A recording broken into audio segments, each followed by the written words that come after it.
Hello दोस्तों आज हम धान के ऐसी समस्या के बारे में बात करेंगे जो इस समय पर बहुत ज़्यादा धान में पाई जा रही है। देखेंगे कि धान के जो दाने हैं ये ब्लैक और रेड हो जा रहे हैं। पहले रेड होते हैं, उसके बाद ये ब्लैक हो जाते हैं। अब इस समय उन वैरायटियों में ज़्यादा प्रॉब्लम आ रही है जो बहुत ज़्यादा अर्ली या फिर अगेती रही हैं या फिर बहुत ज़्यादा पछेती रही हैं।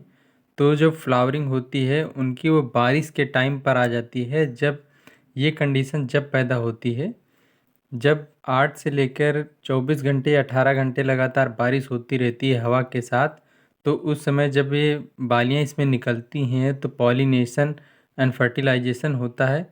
तो इसके पॉलन जो होते हैं वो झड़ जाते हैं, जिससे कि जो धान का ऊपर का देखेंगे कि मुंह हल्का इसका खुल जाता है जो धान होता है। फिर इसमें दाना नहीं बनता है क्योंकि इसके अंदर दूध नहीं बनेगा। फिर इसके अंदर चावल नहीं बन पाएगा, जिससे ये रेडनेस आ जाएगी पूरी बाली में, या फिर जो फिर धान इसमें अफेक्टेड होगा उसके बाद वो ब्लैक हो जाएगा।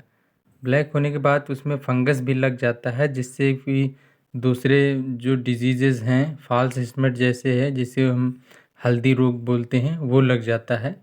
अगर आप कहीं कहीं पर देखेंगे, यहाँ जैसे बाली आप देख रहे हैं, तो ये कंडीशन उस समय ज़्यादा रहती है जैसे सीधा इरेक्ट बालियाँ रहेंगी सीधी, और उसमें उस समय पर पॉलिनेशन होने के चांस रहेंगे, तब बारिश हो रही है।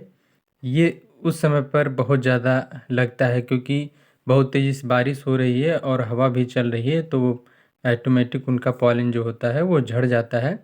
अब ये देखेंगे कि पूरी जो वेजिटेटिव इसकी ग्रोथ है वो तो बहुत है, काफ़ी लंबाई है और इसमें किले भी अच्छे निकले हुए हैं। लेकिन अब इनका ऊपर जो रिप्रोडक्टिव स्टेज है उसमें आने पर ये सब समस्याएं हो गई हैं, तो इससे इनका प्रोडक्शन बहुत ज़्यादा घटने वाला है। अब ये देखेंगे कि इनको आसानी से हम पहचान सकते हैं। अगर इनको हम रफ भी करेंगे, रगड़ेंगे, तो उसमें पाएंगे कि दूध नहीं बन रहा है, जिससे हम पहचान सकते हैं कि इनका वज़न बहुत ही हल्का हो जाएगा धान का। और उसके बाद ये जब हम हार्वेस्टिंग के बाद इसकी हम विनोइंग करेंगे, जिसे हम ओसाई करेंगे इसकी, तो जो हल्के वाले धान हैं क्योंकि उसमें दाना नहीं बना तो ये सब उड़ जाएंगे। अब बालियों पर जब ये ब्लैक ब्लैक होते हैं या रेडनेस के बाद फंगस आ जाता है। अब इस बाली पर देख रहे हैं कि फंगस जमा हुआ है, देखेंगे कि हल्का हल्का जैसे कि मकड़ी के जाले जैसा लगा हुआ है।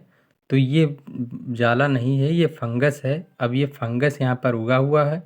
इसके बाद अब यहाँ पर फॉल्स स्मिट जो हल्दिया रोग होता है वो लग जाएगा। जिन दानों में दाना बना भी होगा अंदर चावल, वो भी ख़राब हो जाएगा क्योंकि अब फंगस का अटैक इससे बढ़ जाएगा। और ये अब दाना तो बना नहीं है, दाने के बाद जब फॉल्स स्मिट लगता है उसके लिए मॉइस्चर, अगर बारिश आगे होती रही है तो मॉइस्चर और जो रिलेटिव ह्यूमिडिटी है इन्वायरमेंट में ज़्यादा रहती है, उसके कारण वो लग जाता है, या फिर आपने ज़्यादा नाइट्रोजन डाला हुआ है।